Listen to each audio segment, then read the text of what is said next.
Back on SportsCenter, Kevin Connors, Linda Cohn. Linda, the Beatles said it well. Yes. All you need is love. Always. Cleveland wants him. Minnesota wants him, but he's reportedly said he's not staying. Chicago wants him, and they've reportedly gotten back into the mix. It would appear they have the most NBA-ready assets to offer.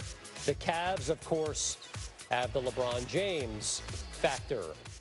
NBA insider Brian Windhorst joins us now with more. Brian, why is it Cleveland is viewed as the leader in the race to trade for Kevin Love?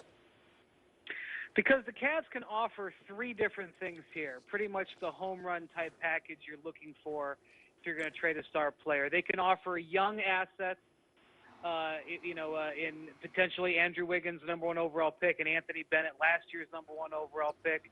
They can offer potentially attractive future draft picks. They own 3 first-round picks, potentially in next year's draft.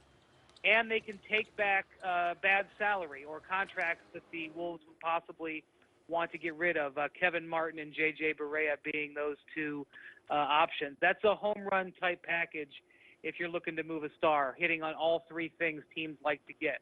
The Chicago Bulls obviously have some more NBA-ready pieces and parts. But most people in the league feel that if the Wolves decide to deal Love before the season, and that's still an if, that the Cavaliers currently have the best offer on the table. Could make for a big three in Cleveland, but could also make for an unbelievable front line in Chicago if Kevin Love gets to the Bulls. All right, we know you're monitoring that story, Brian. Meantime, it's been 84 days now since Mike D'Antoni resigned, and the Lakers have been without a coach. Byron Scott has gone through 3 interviews so far. You can get national security access in shorter time. What the heck is taking so long in L.A.? Here's where we are with the Lakers right now. They've become like the Clippers. 2 times in the last decade, the Clippers waited until after the draft and after free agency before Donald Sterling would hire a coach. That was when they hired Mike Dunleavy back in 2003 and Vinny Del Negro in mid-July 2010. Yet here we are, late July now, and the Lakers with no coach.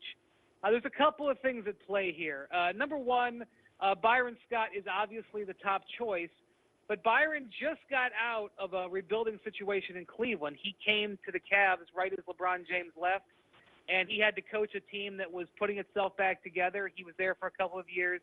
It didn't work out, and he eventually was fired.